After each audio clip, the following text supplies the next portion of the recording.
got the ability to convert water into steam. Right there, that is how we're evaporating the wastewater throughout the day after we recycle it multiple times over and over again, and then that generates kind of heat and volume. We're able to clean more trash bins per day, probably up to 5 times more trash bins per day this way. But by recycling, we're using them. Anybody else with a 525-gallon tank of water and an 8-gallon power washer, they're going to get an hour of run time cleaning trash bins. They're done. Maybe an hour and a half in between, systems. At that point, they got to stop, leave the job site, go ahead and dump their wastewater, go and refill their tank, and legally you're supposed to dump it at a legal industrial waste treatment plant. This is not gray water. I still offer the $5,000 reward. You go to a waste company, clean 50 filthy trash carts from the waste company yard. Not maintenance cans, filthy trash carts. And you come back with a gray water sample from an accredited water testing facility, government backed by the EPA standards. I'll hand you $5 grand cash. It's not gray water. That's the biggest lie these guys, John and Brandon, basically are perpetrating on the industry. People are dropping like flies once they find out they're not legal to dump an RV dump site. That's trespassing, criminal trespassing.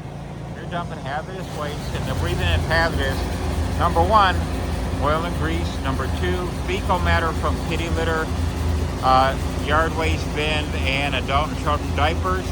That's biohazardous waste. That's a health issue. You dump that in the street, you can see up to 1 to 3 years in federal prison. That is a federal Clean Water Act, not local. So even if you got a lax city or that you work in, it's going against federal law to dump in the streets. You can't trespass. If I own a self-serve car wash and you come into my Bubbles car wash self-serve bay and dump your fecal matter, grease, oil, animal fat,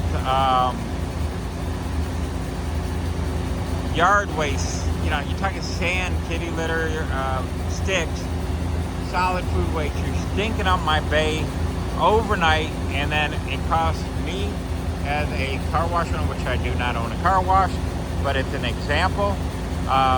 One guy up here had to pay $14,000 to pump out his tanks up here in Michigan. He put 10 grand worth of security cameras out. He got with the local sheriff. It's a $2,000 fine. Anybody dumping anything into his pits, and they will send that to city, county, and federal EPA for further fines and prosecution. We have a 17-stage wastewater recycling and filtration system on these. We are 1/8-inch steel doors and panels.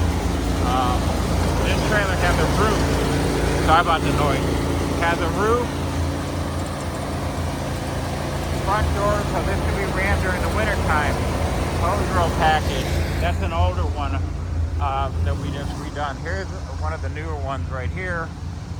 This one's also going out the door. This one also has front doors, roofs. Look at this. This is what I'm talking about when it comes to wastewater filtration, wastewater recycling. There's actually a bunch more stages that we go through. Costs you less than $5 a day in filter wear and tear. So I mean, for $5 a day, or pay $150 per dump, 1 to 3 times a day. It's a lot cheaper to pay your $5. All you got to do is rinse them off with a garden hose, a little dip in chlorine and water, and you're done. Those are all you need to do to maintain these filters. They'll give you a good 6 months of life. Talk about income opportunities here. Let me get the interior light on this here too.